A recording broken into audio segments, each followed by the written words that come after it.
दोस्तों, मैं भोजपुरी सिंगर इंद्रमल बाबू सभी भोजपुरी और दर्शकों को प्रणाम करके निवेदन है।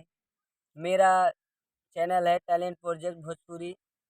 इस माध्यम से गाना जा रहा है, कृपया लाइक सब्सक्राइब जरूर करें। बरसात के मौसम में हो, तन्हाई के आलम में बरसात के मौसम में तन्हाई के आलम में मैं घर से निकल आया, बोतल भी उठा लाया।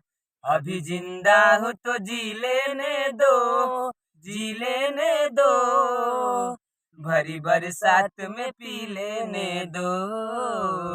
अभी जिंदा हूँ तो जी लेने दो, जी लेने दो, भरी बरसात में पी लेने दो।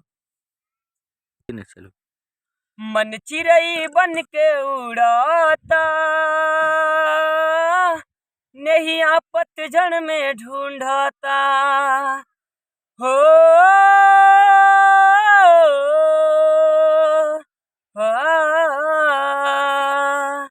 मन चिड़ई बन के उड़ाता, नैया पतझड़ में ढूंढाता। मिलत नहीं खे आराम जी, मिलत नहीं खे आराम जी। तू ही दिल के, तू ही दिल के, तू ही दिल के बीमारी धरवला। तू ही बन जा दवैया ए राम जी। तू ही दिल के बीमारी धरवला, तू ही बन दवैया ए राम जी।